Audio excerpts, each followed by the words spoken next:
Desde ahora, Didáctica Radio, tiempo de aprender y crecer juntos.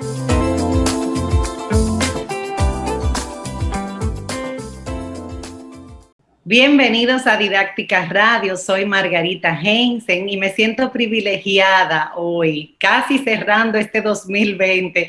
Yo vengo diciendo que ya estamos más cerca de terminar este año, que muchas personas están contando los días. No sé qué tanto va a cambiar en el 2021, pero creo que hay esperanza de que comience el 2021 con un nuevo aire, con nuevas esperanzas. Y hoy está conmigo un gran, todos lo conocemos como un gran empresario, un hombre de familia, bueno, un hombre con muchas facetas, y hoy lo conoceremos de cerca a nivel personal. Bienvenido, don Celso Marrancini. Es un placer estar aquí.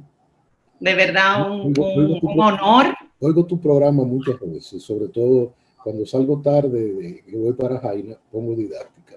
Ay, qué bueno, qué bueno. Pues un honor tenerlo aquí en Didáctica Radio. Como todos saben, los que nos siguen, nos escuchan y nos estarán escuchando en nuestras plataformas. Nuestro programa busca orientar, formar, inspirar, ¿verdad? Y ayudar a todos a crecer y aprender juntos. Como educadora me siento siempre comprometida a aportar un granito de arena. Y creo que con don Celso hoy vamos a aprender muchísimo, una trayectoria intachable, no para, sigue ahí presente en diferentes espacios. Ha sido un hombre y es un hombre comprometido con la educación, estuvo como presidente de Educa, y bueno, colabora también con Fe y Alegría y realmente sé que vamos a aprender muchísimo hoy con don Celso, pero quiero mencionar, antes de comenzar con nuestras preguntas, felicitándolo por ese premio reciente. Es una de sus nueras, hizo una publicación bellísima. Bueno, yo me emocioné de una forma increíble, mi amiga Maricina, con ese premio al mérito industrial por la AIRD, por su constancia y compromiso en el sector industrial del país. ¿Cómo se siente con ese premio, don Celso?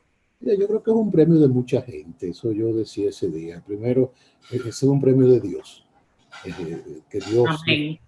después, uno es la cara visible, pero cualquier cosa que uno hace atrás de uno, hay tanta gente, empezando desde mi niñez, cuando me dio polio mi mamá, y después mi novia de toda la vida, porque yo decía en el evento que yo a los 13 años le tiraba papelitos y que esos papelitos se convirtieron en 6 hijos. Y esos 6 hijos me trajeron 6 hijas, que entre los 12 me trajeron 16 nietos. O sea que realmente la vida es eso realmente, la familia, esa gran familia que Dios me ha dado. Y después, en los negocios, el éxito grande, mediano, pequeño, se debe a muchísima gente. Se debe a los socios, se debe a los gerentes, se debe al portero, se debe a la que le lleva el café a uno todos los días con esa sonrisa.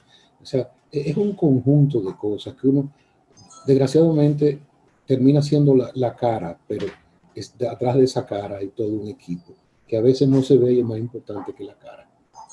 Así es, wow. Bellísimo, el papelito llegó lejos, don Celso. Los papelitos llegaron lejos. Ahora no se usan los papelitos, don Celso. Ahora es todo por texto, por WhatsApp. Sí, eso definitivamente, pero no importa, es otra forma. Otra forma. Yo le hubiera mandado un WhatsApp. Otros canales, ha cambiado mucho. Bueno, don Celso, a mí me gustaría, y yo sé que los que nos escuchan y nos acompañan, saber cómo es un día en la vida de don Celso. Vamos a empezar lo que era un día normal. No un día de pandemia.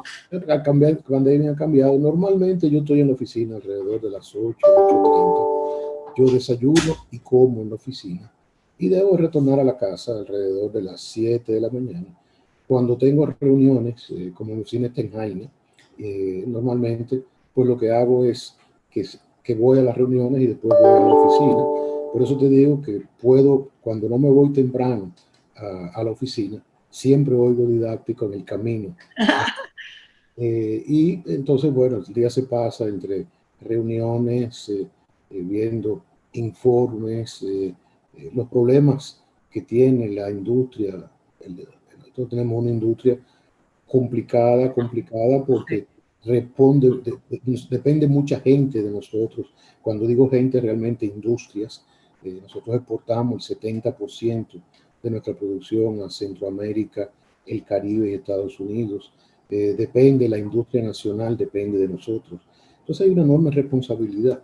Entonces uno tiene que estar con todo el mundo viendo que se resuelva. Este es un país de muchos permisos, de mucho papeleo, donde uno tiene que estar arriba para que todo funcione.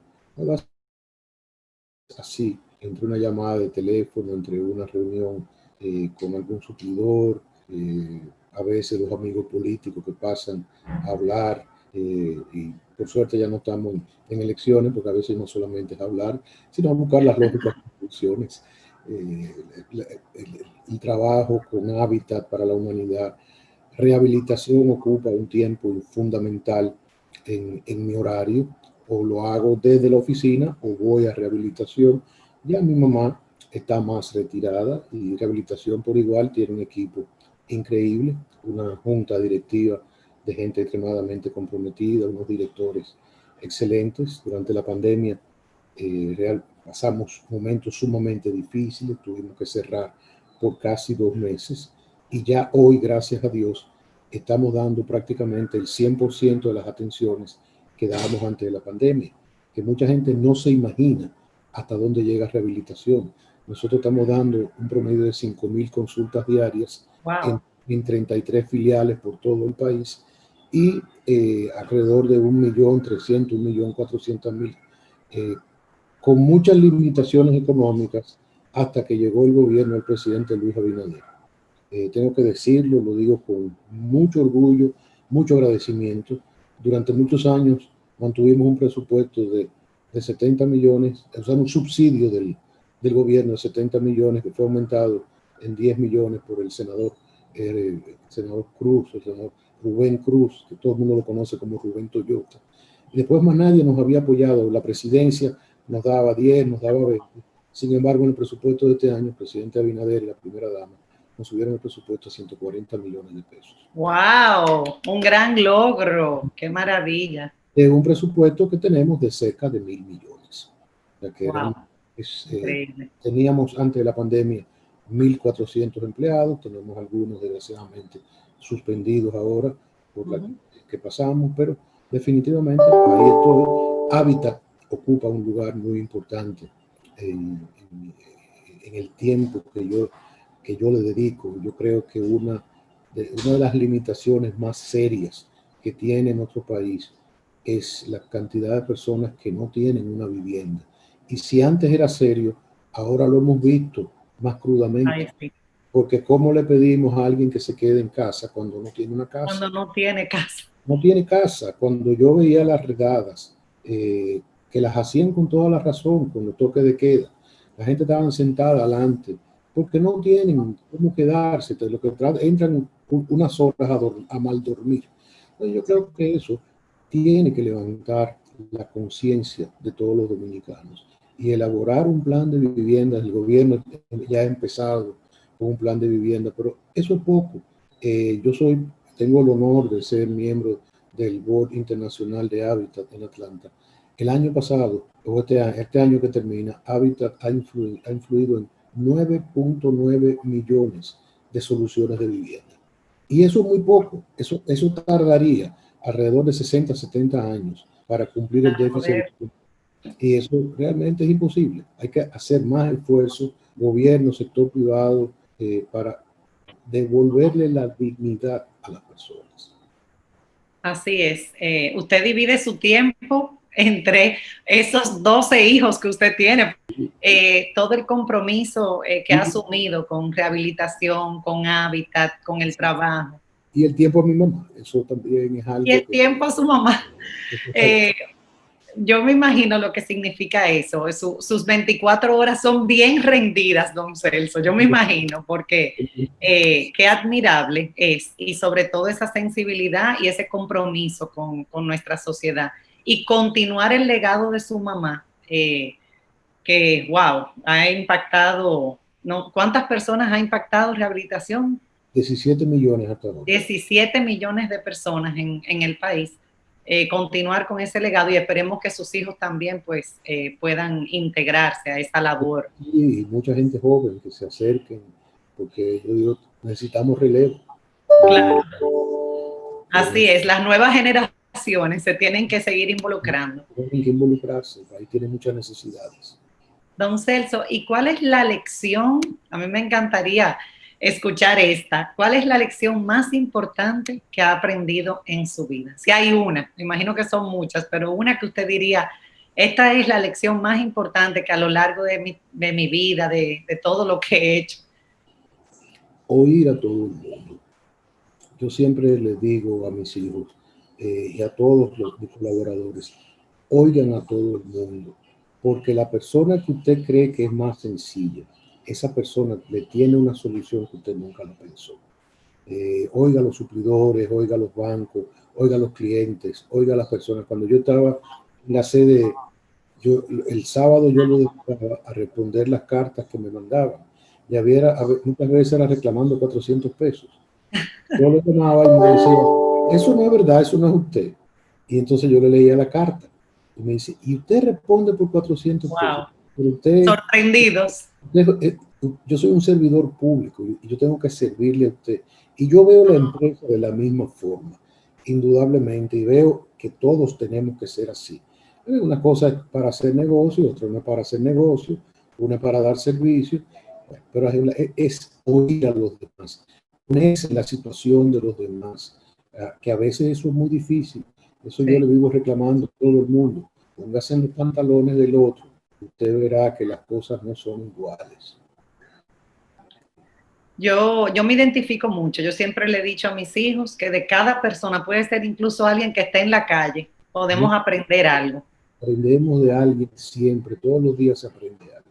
Y hay algo que el otro sabe que yo no sé. Puede ser hasta una habilidad, cualquier información. Definitivamente que sí, que me identifico 100%. Pero ¿qué falta hace, don Celso? El escuchar, el abrirnos a aprender de otros. Nos falta mucho.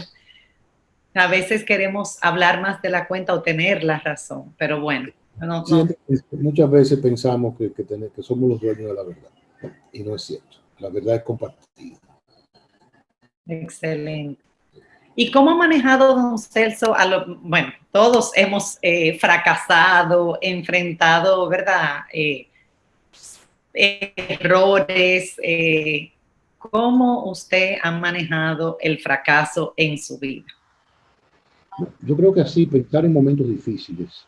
El 2003 fue un momento extremadamente difícil.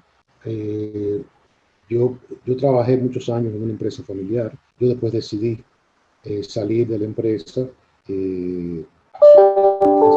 asociarme con unos socios españoles que ya 4 años hemos ido a los bautizos, a los matrimonios, a los entierros, desgraciadamente. O sea, que nos convertimos en familia. Entonces, eso, el 2003 fue una situación extremadamente difícil cuando el problema del país. Después el 2017, con el incendio también fue un problema bastante duro, pero uno va sacando fuerzas. La crisis de la pandemia en marzo, muchos no sabíamos si íbamos a sobrevivir o no para mejorar. Y si uno tiene fe y cree que Dios va a apoyar a uno en eso, y una familia que lo apoya, pues definitivamente yo creo que no hay cosas que puedan realmente, que no se puedan resolver. Alguien me preguntaba el otro día, porque estábamos comentando de cuando a mí me dio polio, la cantidad de ocasiones en que yo he estado interno, y de muy joven, tuve 6 meses interno en un hospital en Estados Unidos. Y entonces me decía, tú has sufrido mucho. Le digo, yo no lo veo así. Ese hospital éramos todos jóvenes con polio. Incluso íbamos a la escuela, que Carlos Borrán lo reconocía como colegio. Y nada, uno hasta tenía su noviecita y todo eso. Sí, todos éramos muchachos de 14, 16 años. Que la única limitación era que a uno le habían hecho una operación, pero todos teníamos capacidad de ir al colegio, capacidad de entendimiento. Perfecto, se hacía una vida bastante normal dentro de las limitaciones de movilidad. Pero, entonces, todo eso yo creo que eso fortalece y hace a uno que, que cualquier cosa que haya que enfrentarse, se enfrenta con más amplitud, se enfrenta con más decisión y se enfrenta positivamente. Y usted definitivamente ha salido fortalecido de cada una de las situaciones que ha enfrentado. Y yo te diría que sí, gracias a Dios. Ha sido así, han sido duras. Digo, bueno, en marzo yo decía, ¿sobreviviremos o no sobreviviremos? Y sí sobrevivimos. Uno incluso aprende más, aprende, se hace más eficiente, que es lo que uno siempre tiene que procurar, cada vez ser más eficiente y acordarse de los que necesitan más. La crisis que generó la pandemia, todas personas sin empleo, personas pasando más hambre de la que normalmente pasan. Entonces, todo eso hay que recordarse. Y en esta Navidad especialmente, yo le digo a todo el que tenga la oportunidad, recuérdese que hay mucha gente hoy pasando mucha necesidad. Que este es un país donde el 30 al 40% de la población hoy no tiene ingresos. Así es. Y dicen que en enero, febrero es que vamos a ver realmente los efectos que se va a ver, va a ser peor. Vamos, esperemos que no. Hay mucha negatividad, yo no soy de eso. Yo creo que nosotros como país, no solamente en la parte sanitaria, sino en la misma parte económica, ese movimiento que antes de empezar el programa tú y yo hablábamos, los restaurantes llenos, las plazas con movimiento, empieza a llegar turismo. Esperemos que esto no traiga un resurgir de la pandemia, un rebote. Esperemos. Que ese sería el lado, ese es el lado que hay que cuidar. Yo oí al doctor Mario Lama en una entrevista ayer y después le escribí un tuit donde le decía, no le tengan miedo a mantener los controles, ustedes lo han hecho muy bien y no podemos caer en el problema de lo que está pasando en Estados Unidos, lo que está pasando en Europa. Se olvidaron de la pandemia en Europa. Y ahora están vueltos locos, entonces cuidémonos, que vamos muy bien. Entonces yo no creo, yo creo que el turismo se va a ir recuperando, que es la parte que realmente ha sufrido la agricultura. Mucha gente dice la agricultura, ¿por qué? Los turistas comían y consumían, y el agricultor, muchos de nuestros agricultores han quebrado. Pero yo creo que nosotros nos vamos recuperando. Ha habido muchas medidas económicas importantes del gobierno, tiene que seguir tomando medidas económicas para que esa negatividad que hay de que si en enero o en febrero lo vamos a pasar mal, no sea así. Que el año que viene es un año de recuperación. Por eso yo me alegré muchísimo cuando vi que en octubre estaban poniendo los árboles de Navidad. sí. Qué bueno, que el año se vaya pronto. Esto es un pueblo, esto es un país resiliente y creativo. Resiliente y creativo, como dijo, como planteó Darwin Caraballo en su artículo. Sí, definitivamente que es así. Don Celso, una palabra que lo describa. Me imagino que son muchas, pero si usted tuviera que usar una palabra para describirse. Yo creo que cabeza dura. ¡Ah! Dos palabras, cabeza dura. Don Celso, ¿y por qué cabeza dura? ¿Usted cree que sus hijos lo describirían así? Sus nueras. Hay que preguntar. Doña Calule, que tanto lo conoce. Calule definitivamente. Ya dice, que yo creo que hay que ir por ahí, hay que ir por ahí. Y por ahí va. Por ahí va. Y no lo para nadie, don Celso. No. Bueno, escuchando a todo el mundo, como usted dijo, pero por ahí va. Escuchando, pero definitivamente cuando tomo una decisión, por ahí voy. Yo tengo un gran amigo que se llama Héctor Giuliani, que tú lo conoces perfectamente. Y nosotros nos relajábamos mucho en la CDE, incluyendo a Alejandro, que lo molestábamos muchísimo, lo seguimos molestando, aunque sea súper. Y Alejandro, Héctor me dio el mejor piropo que a mí me pueden haber dado. Me dice, yo he trabajado en todo el sector público, pero nunca trabajé en un sitio donde yo podía opinar libremente. Y se oía, y te cambiaba de parecer si tenía que cambiar de parecer. Ahora, cuando decía que por ahí iba, por ahí iba. Por ahí vamos. No me para nadie.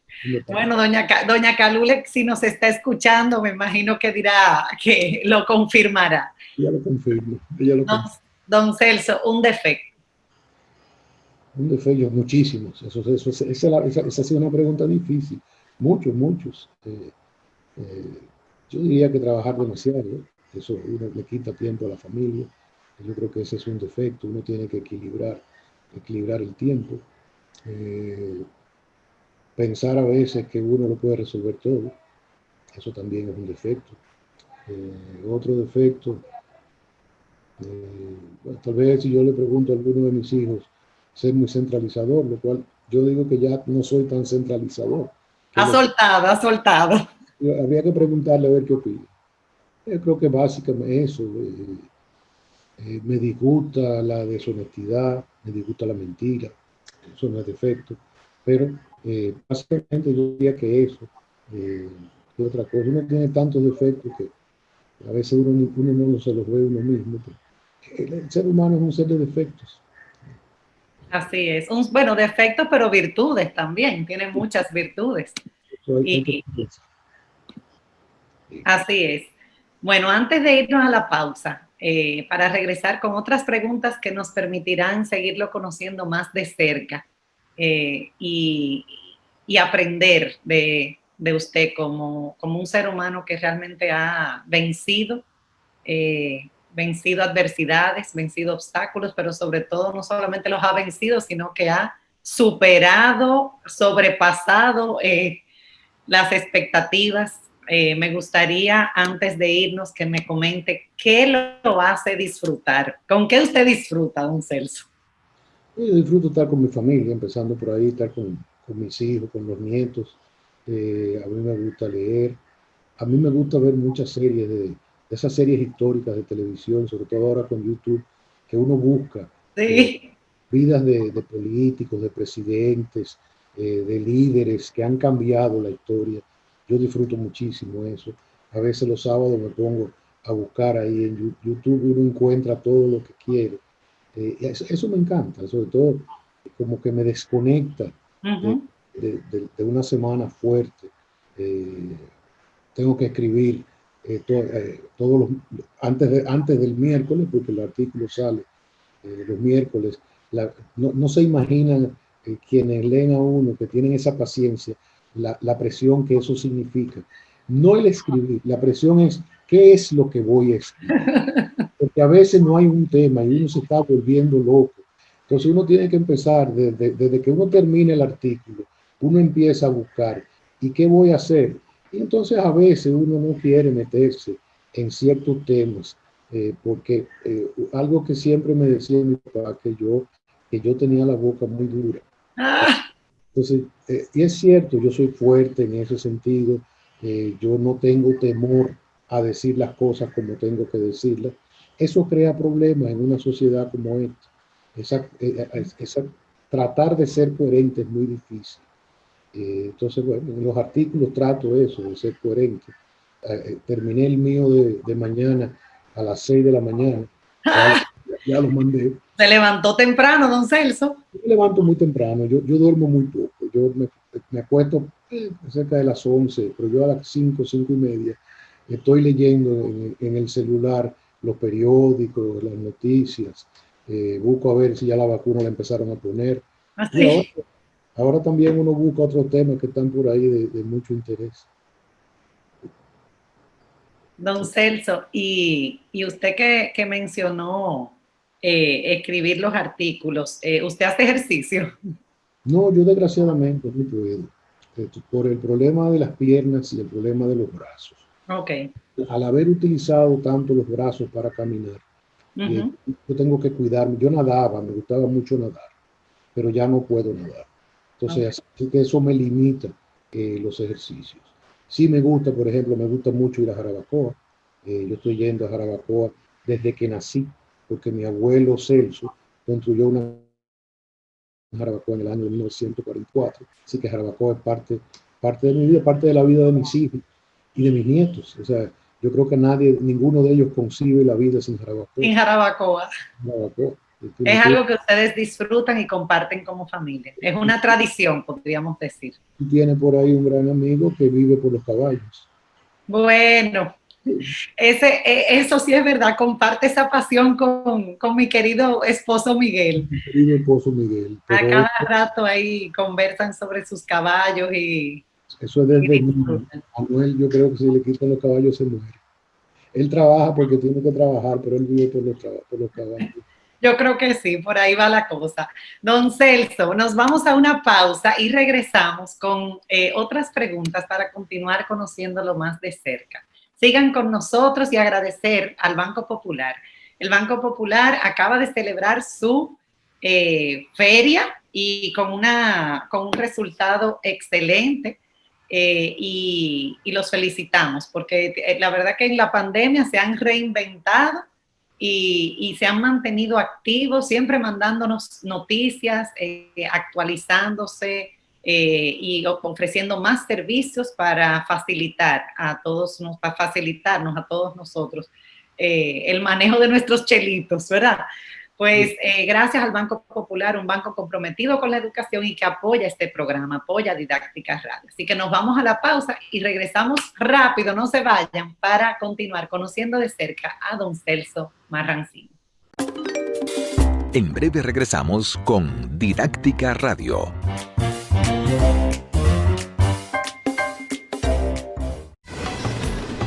Lo mejor del dinero que te envían de lejos es poder recibirlo cerca. Ahora puedes buscar tus remesas en tu comercio, farmacia o ferretería más cercana a través de Subagente Popular. Con Remesas Popular recibes más cerca lo que te envían de lejos. Popular, a tu lado siempre.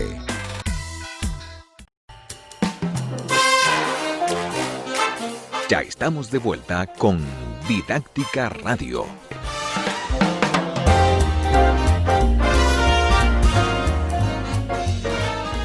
Un gran empresario, como nos comentó, un hombre de familia comprometido con proyectos como el legado, ¿verdad?, que le ha dejado su madre, que es el de rehabilitación, pero también hábitat.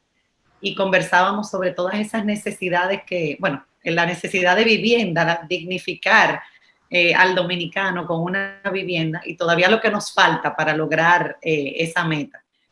También conversábamos sobre todos esos aspectos de su vida que muchas personas quizá no conocen, don Celso, sus personas más íntimas, las personas más cercanas. Pero aquí estamos pues aprendiendo mucho con usted. Gracias de nuevo por acompañarnos, por compartir de una manera tan llana, tan clara, todos sus aprendizajes, todas sus vivencias. Me gustaría saber, don Celso, ¿qué le preocupa? Ya usted comentó algunas cosas que le preocupan, algunas causas con las cuales está comprometido y se identifica. Pero si yo le pregunto así, ¿qué realmente le preocupa? Mira, yo creo que me preocupa la diferencia social que se va incrementando. Yo recuerdo en los años 90, cuando hablábamos de la apertura de los mercados, yo siempre advertí que los mercados tenían que abrirse, pero con mucha prudencia, porque había una diferencia entre las economías que iban a afectar a las economías más pequeñas y más pobres, como el caso nuestro. Sí. Entonces, lo que uno ha visto a través de estos años, que desgraciadamente uno ha tenido razón, ha habido un crecimiento del mundo inmenso, pero ha habido una concentración de las riquezas en menos manos. O sea, si uno vivía mucho más fácil hace 30, 40 años, ahora, empezando, cuando una pareja se quiere casar, no consigue una vivienda. Yo recuerdo, el primer apartamento donde nosotros vivimos pagábamos 150 exactamente. Y yo ganaba 500 pesos y Calú le ganaba 180. Eso era una fortuna, don Sergio. Era una fortuna. Ella ganaba 180 pesos como profesora en el Colegio Santo Domingo. Y nosotros no era que nos sobraba, pero no teníamos limitaciones de ningún tipo. Ahora realmente las limitaciones de las parejas jóvenes son inmensas. Además, la sociedad se ha materializado demasiado. Sí. Antes uno pasaba la ropa, los libros, todo de hermanos a hermanos. Yo tengo un cuento muy jocoso y es el aparato que yo uso en la pierna izquierda me rompe los pantalones y un día me pongo un pantalón nuevo y se me rompe, y le digo a Carlos, ¿tú me lo arreglas? Y mi hijo Jorge me dice, ¿y tú vas a salir con un pantalón surcido? Le digo, pero tú sales con ellos rotos, porque tú lo compras rotos. ¡Ah! Con los hoyos. Con los hoyos. Entonces, ¿cuál es la diferencia? El mío por lo menos está cosido. Entonces, es ese cambio, indudablemente, que ha habido en el mundo. Y yo creo que la gente se aleja más de las necesidades. Por ejemplo, uno veía en plena pandemia cómo y yo creo que no tiene nada de malo que la gente se considere lo que quiere, pero en un momento de una necesidad tan grande, uno veía entonces las diferencias. Yo exhibo esto, a mí me preocupa ese tipo de exhibición, porque eso crea resentimientos en la sociedad. La corrupción, por ejemplo, es una preocupación, porque eso también es un ejemplo a los jóvenes que a veces dicen, pero mi papá tiene la vida entera trabajando y en mi casa hay necesidades, el colegio se paga tarde, no nos podemos ir de vacaciones, el carro se está cayendo, la casa necesita mantenimiento. Sin embargo, vemos al compañerito del colegio que lo busca en un carro grande, que dice que se va a Bail o se va donde quiera, no tiene nada de malo ir a Bail, pero es las oportunidades que hay que darle a los demás. Y eso es lo que falta, un equilibrio, un mayor poder adquisitivo, que la gente pueda desenvolverse en el día a día mejor de todas esas necesidades que mucha gente pasa. Sí, y ahora se ha puesto en evidencia, don Celso, esa gran brecha y desigualdad. Eso es muchísimo más, muchísimo más. Y yo creo que en eso es que hay que trabajar. Yo creo que los gobiernos tienen que ser más eficientes, el sector privado tenemos que ser más eficientes, tenemos que ser más conscientes de la necesidad de nuestros empleados. Yo creo que es un conjunto de una sociedad que cambie, de una sociedad que se acerque más a la necesidad, que se abra más el corazón, porque de lo contrario vienen esas desigualdades. Mire, el caso de Venezuela. Venezuela es un país multimillonario, un país sumido en la mayor pobreza. La misa que Calula y yo vemos por televisión es una misa, las cosas de las ventajas que uno tiene, es una misa en España. Y el padre hablaba de los problemas de España y hablaba de los problemas de Venezuela, de que estaba recolectando dinero para darle al obispo en Venezuela que necesitaba una cirugía. ¿Cómo es posible que ese lujo de desigualdad se pueda dar en países ricos? Y en países como el nuestro también. Nosotros hemos sido una economía privilegiada, con un crecimiento de un 5, un 8, un 9% cada año. Sin embargo, la gente se queja y dice, ese crecimiento no llega hacia abajo. No es totalmente cierto, porque aquí ha habido cambios y nada más, tú mencionabas algo, las ferias de vehículos. El parque vehicular de este país es increíble, pero eso es una cosa. Otra cosa es que mejoremos salarios, que mejoremos capacidad de empleo. El año que viene es un año de reto. De nuevo, repito, yo no creo que esa negatividad que le ha oído en muchos círculos. Tengo una peña muy interesante que se llama Los Parlanchines. Y el grupo estaba muy negativo el otro día. Solamente dos somos empresarios y nosotros dos éramos los más positivos. Los otros son grandes profesionales, grandes periodistas muy conocidos. No voy a mencionar los nombres porque no nos publicitamos. Y yo les decía, pero ustedes están muy negativos. Esto no es así, se está vendiendo, se está mejorando. Lo que indudablemente tenemos retos, cantidad de retos. La banca, tú mencionabas la banca hace un momento. Nosotros hemos tenido una banca en medio de esta pandemia que se ha comportado de maravilla. Ha habido liquidez, el Banco Central han fluido los recursos, han prestado dinero a tasas competitivas. No falta el dólar. Oye, algo que pensábamos que en este momento nos íbamos a estar, el dólar está bajando de precio. Compré a 58.40 cuando estaba a 58.50. 50. Uno tiene que ver todas las positividades que hay y no pensar que las cosas van a ir peor, sino que van a ir mejor. Vamos a inyectar ese espíritu positivo en todos aquellos que están negativos. Don Celso, su fuente de inspiración. Yo creo que mi familia, definitivamente. Yo creo que mi familia, ver a mis hijos. Tú sabes, eso lo que significa uno poder trabajar con sus 6 hijos. Eso es una dicha que poca gente puede tener. Me llevo muy bien con los 6, eso no quiere decir que en algún momento tengamos nuestras diferencias, las tenemos, somos seres humanos. Como todos, claro. Yo tengo la suerte de que 4 de mis hijos vivimos casi al lado uno de otro, nos juntamos en la tarde en el patio, vemos los nietos correr. Esa es la mayor dicha que puede haber, uno tener la familia. Y programas como el tuyo me ayudan. Te voy a hacer una anécdota. Tú sabes que esto de la vida pública, la gente no sabe lo duro que es, porque uno pierde la privacidad. Y a mí me ha pasado, yo tengo una gran amiga, Naya Despradel, y eso me ha pasado con muchas. Naya es hermana de Consuelo, es vecina mía aquí. Me va a matar cuando lo oiga. Y hace varios años, estamos en la junta de vecinos de Julieta. Yo no la conocía. Llegamos, yo no recuerdo en qué casa nos reunimos, si fue en la de ella o en la de Alfonso Aguayo. Y cuando yo empiezo a hablar, ella dice en un momento, ay, pero él es simpático, él se ríe.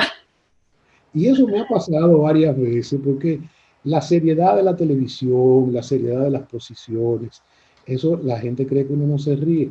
E incluso en el video que pasaron, en el premio que me dio la Asociación de Industria, había una foto que yo salí con una risa muy, que no es habitual en mí. Y fue una entrevista que me hizo mi gran amigo, mis 2 grandes amigos, Rafael Molina Morillo, que en paz descanse, y José, el director del siglo. Y yo me reí mucho, José Monegro. Yo no sé si fue José Monegro o si fue Rafael Molina Murillo, que hizo un chiste que yo salgo riéndome. Y esa foto salió en la página principal del día. No sé decirlo, del día. Y eso la pusieron en el video y alguien dijo, ay, primera vez que lo veo riendo. Primera vez que lo veo riendo. Pero eso es verdad, don Celso, usted siempre sale muy serio. Es así, eso Calule me lo vive criticando. No lo hago, yo no lo hago profeso, eso desgraciadamente. Y yo tengo otra anécdota que la voy a contar. Esa anécdota me pasó con el presidente Fernández. En su primer gobierno, yo era presidente del CONEP y estábamos discutiendo el paquetazo. Por supuesto, el presidente Fernández quería pasar su paquetazo y nosotros los empresarios estábamos en contra del paquetazo. Y nos da una cita a José Manuel Paliza y a mí para discutir el paquetazo el 25 de diciembre a las 12 del mediodía. Oh, wow. El 25, una fecha muy... No, oye, a José Manuel y a mí nos mataron los dos en la familia, pero el presidente. Y íbamos a discutir un comunicado que se iba a publicar y se lo queríamos presentar y él le hizo unas correcciones. Y después en la tarde, José Manuel se iba de viaje. En la tarde, él me llama y le hace otras correcciones adicionales. El asunto es que entre una cosa y otra, a nosotros se nos olvidó decirle a la de Relaciones Públicas que no publicara el comunicado al otro día. Cuando yo me despierto temprano a las 5:30 y yo veo a alguien que está leyendo el comunicado, y yo digo, ¿cómo lo consiguió? A usted le dio de todo. Y no lo hemos publicado. Bueno, y paso canales. Digo, Dios mío, se olvidó llamar a las Relaciones Públicas. Digo, llamo a José Manuel y le digo, caímos en desgracia por 4 años. Bueno. Por suerte, el presidente Fernández no lo perdonó. Lo perdonó. Nos perdonó a los dos. Sí. Definitivamente que pasan tantas cosas que si cada persona puede, pero personas como usted sobre todo, pueden escribir varios libros. Bueno, varios libros. Empiezo en enero a escribir el libro con mi querida amiga Muquien San.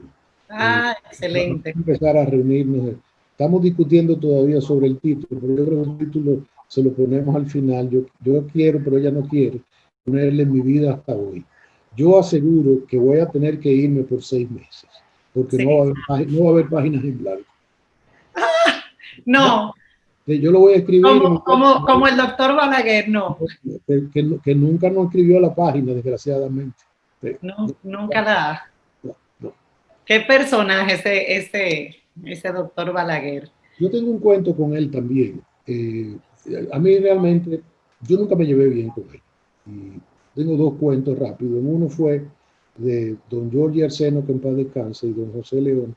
Yo era presidente de la Asociación de Industria, muy joven, y yo había dado una conferencia que a Balaguer le molestó mucho. Entonces ellos me llamaron, me dijeron, mira muchacho, métete en un tanque de 55 galones, llénalo de hielo, que el viejo te quiere arrancar la cabeza. Y cuando yo voy a entrar al CONEP, yo voy con José Manuel Paliza a visitar al expresidente Balaguer. Ya era presidente Leonel Fernández. Y José Manuel le dice, presidente, viene Celso al CONEP, doña Mary rejuvenecida.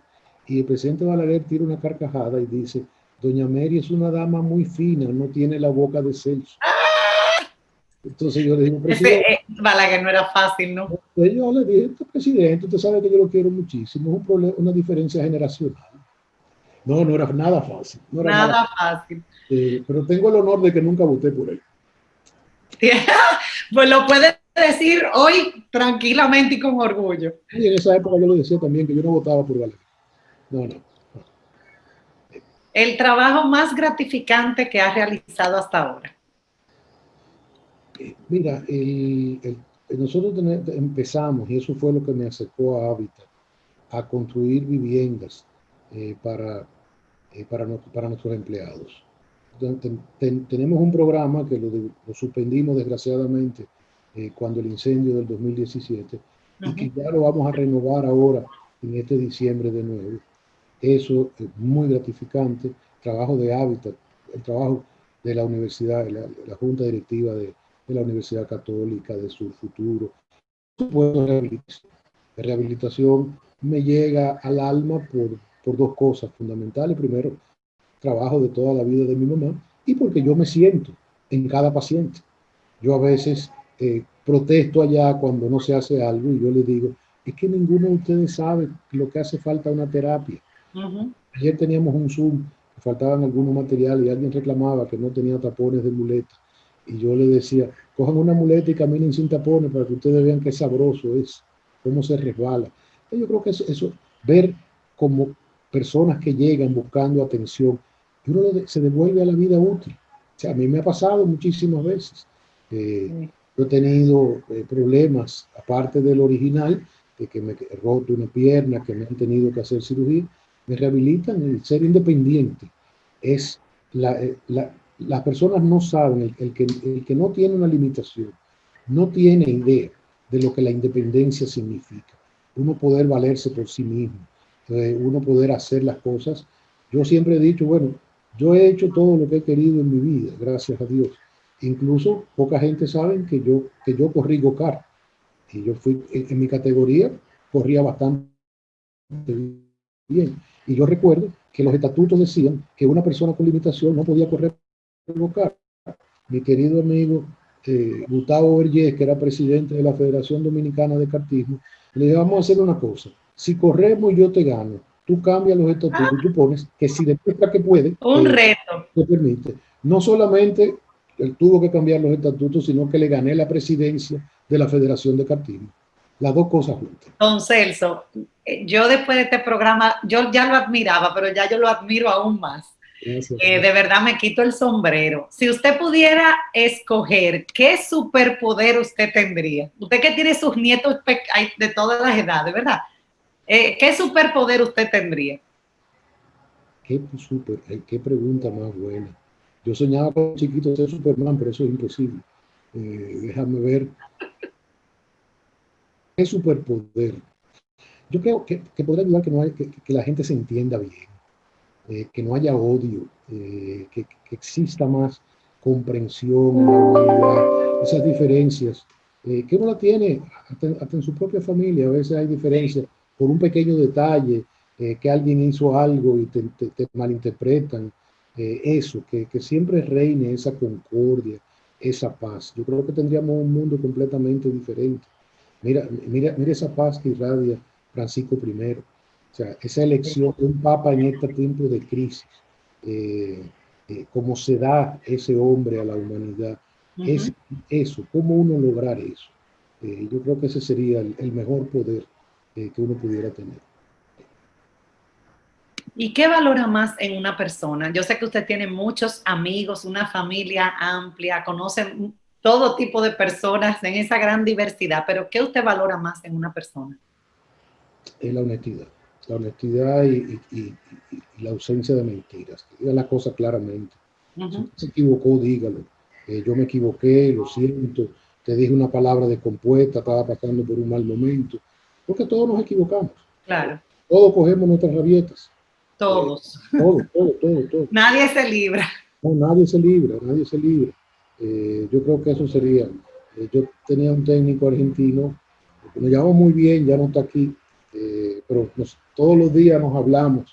Y yo vino cuando el incendio. Y él dice que yo he sido la única persona, básicamente como de mi edad, que yo le eché un boche. Y que le echó un boche. Eso se quedó como una broma entre los dos. Y yo recuerdo que yo estaba incluso en un aeropuerto, no recuerdo dónde, y yo me molesté mucho por una situación que implicaba un serio peligro. Y indudablemente uno venía con ese efecto del incendio y todo eso, y uno tenía todavía en la cabeza los peligros que genera una industria, porque a veces las personas no saben lo difícil que es tener una industria. Y en un país como este, donde tú pones una industria en un solar donde no hay una sola casa, y a los 6 meses tú tienes casas alrededor y el empresario termina siendo el culpable, porque aquí hay un desorden municipal demasiado grande, aquí se construye en cualquier sitio. Lo vemos, ahora mismo está Carolina tratando de organizar el tránsito, tiene tremendo trabajo arriba. Un desafío. Un reto enorme, porque el reto no es organizarlo, el reto es que lo obedezca. Sí. Porque pone una señal de una vía y la gente no le importa. Yo, viendo de las cosas, yo veía el otro día una entrevista la entrevista que le hicieron al juez Vargas, que está ahora precisamente tan popular en la televisión. Y él dijo algo tan interesante cuando él postulaba para la Suprema Corte. Él le dijo, si una persona la paran por una violación de tránsito y 9 más pasan por al lado y no lo detienen, ¿usted cree que eso es injusto? Y él dijo, no, en absoluto. Los otros tuvieron, vamos a decir que fue una observancia de la gente de tránsito por la suerte, pero ese señor violó la ley exactamente igual que los otros. Y aquí eso es muy común y corriente. De uno, usted se viola el semáforo rojo y usted dice, pero aquel se fue. Pero aquel no, a usted fue que lo cogieron. Mira, a mí me cogieron, y tengo que confesarlo, a mí me gusta la velocidad. Y a mí me gusta manejar. Y yo un día iba por Don Celso. Me gusta la velocidad. Yo iba por la carretera de Samaná y yo iba a 120. Y la gente me para y me dice, usted va a 100. Y yo le digo, ay no, gente, yo no voy. Usted va a 100, no, yo voy a 120. Yo voy a 120, no es a 100. Entonces él se quedó, ¿cómo? Digo, sí, eso está mal, ese aparato. Y por supuesto me puso mi multa y la pagué. Entonces, tengo que confesarlo. La primera responsablemente, don Celso. Responsablemente, le dije, póngame mi multa porque yo iba a 120. Y él me dice, usted es el primero que no me dice que iba a 80. Digo, no, es que yo iba a 120, eso es verdad. Esta carretera invita a correr. Yo sé que es un peligro, todo lo que usted quiera, pero no se preocupe que yo voy a ir 80 de ahora en adelante. Qué cómico, sí, pero el dominicano siempre trata de escabullirse, ¿verdad? Totalmente. De salirse con la suya. Bueno, se nos está acabando el tiempo. Algo que ha leído que considera que todos debemos leer. Mira, a mí me encanta la vida de Roosevelt. Y me encanta por varias razones. Primero, Roosevelt sacó el mundo de la recesión del 30, llevó la Segunda Guerra Mundial. A Roosevelt le dio polio como a mí. Sí. Y aparte de eso, el hospital donde yo fui por 30 años fue el hospital que él fundó.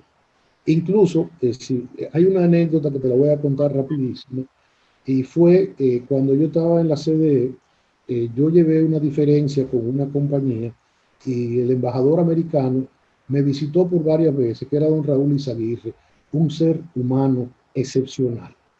Y él me decía, pero ¿cómo usted tiene esta diferencia? Digo, don Raúl, esto es comercial, no se preocupe que nadie se va a enterar.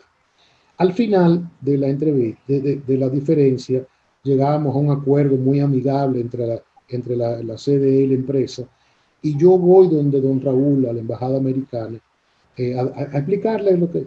Y me tenía un regalo cuadrado, así un cuadradito, y yo le digo, ¿lo puedo abrir? Y me dice, sí, cómo no. Y era los CD de la vida de Roosevelt.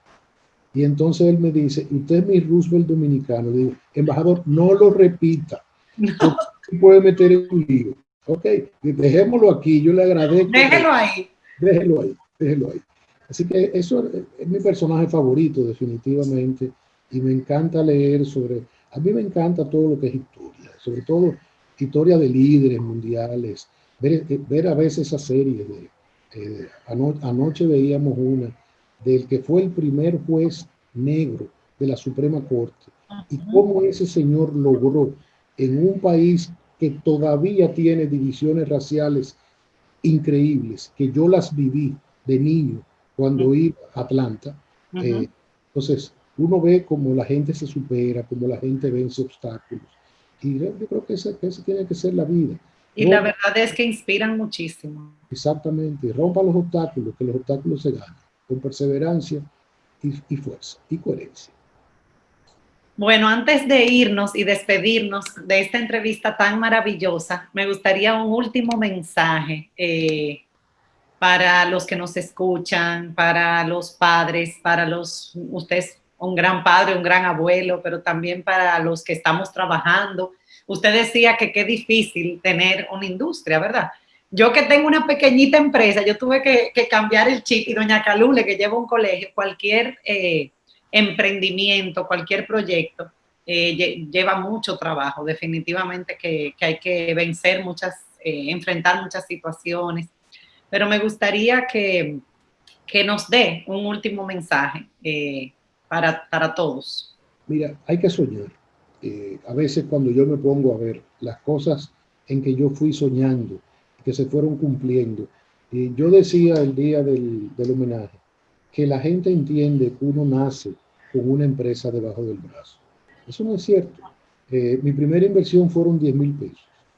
Y yo fui soñando. Yo recuerdo mi querido socio José Ramón Cancela, que ya murió, cuando yo le decía, yo estoy loco por comprar aquel terreno para ampliar. Me dice, tú vives soñando, yo quiero hacer.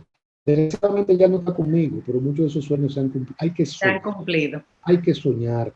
Y soñar en grande, porque se llega y uno ve cantidades de ejemplos de personas que empezaron muy, muy abajo y han logrado éxitos increíbles a través de ese tesón, de ese levantarse temprano, de recordar que es mucho más fácil gastar un peso que ganarse 5. Entonces, eso hay que tenerlo siempre pendiente, que hay que usar. Esta es una sociedad de dispendio. Economice. Mire, el que no economizó en medio de esta pandemia, yo creo que es el mejor ejemplo. Y yo creo que eso es lo que uno tiene que transmitirle a sus hijos. Y yo, si un orgullo tengo de todos mis hijos, es la sencillez que mis hijos tienen. Mis hijos han copiado ese programa. Así es. Yo les digo, miren, lo que uno tiene, lo tiene y se va. Lo único que queda es qué es lo que usted le enseña a sus hijos, qué usted le enseña a sus nietos. Ese disfrutar. Anoche habían 2 de mis nietecitos pequeños abriendo el libro, hay un libro precioso de las fotos de Miriam Quesada, de las aguas. Y los 2 me preguntaban, ¿y esto qué es? Digo, mira, ese es el río de Jarabacoa. ¿Y esto qué es, abuelo? Eso no tiene precio. No tiene precio. Y los nietos, uno quiere a los hijos muchísimo. Los nietos tienen una gran ventaja, que uno los puede malcriar y arriba de eso, uno dice, ya está bueno, te lo lleva para tu casa. Hasta aquí llegué. Hasta aquí llegué. Sí. Así es. Ay, don Celso. Margarita, muchas gracias. Gracias por acompañarnos hoy, como siempre, despedirnos con mucha alegría, pero sobre todo nos quedamos como inspirados con todas sus palabras, sus anécdotas, sus vivencias. Qué bueno tener dominicanos como usted, qué bueno tener un ejemplo, un modelo, qué bueno poder comenzar este día y bueno, los que nos escuchen después, creciendo y aprendiendo, que es lo que promovemos en Didácticas Radio. Así que seguimos adelante, cerramos un año de mucho crecimiento y mucho aprendizaje, de muchos retos, de muchos desafíos, de muchas oportunidades también, de todo un poco, de duelo, de pérdida, pero también de ganancia. Hemos ganado mucho. O se gana o se aprende, don Celso. Es así. O sea que así cerramos con nuestra frase de Didáctica Radio: la educación no es teoría, sino vida, transformación y aprendizaje. Gracias, don Celso. Un abrazo a doña Calule, a quien queremos muchísimo. Se lo doy. Hasta el próximo martes. Gracias a ti. Hasta luego.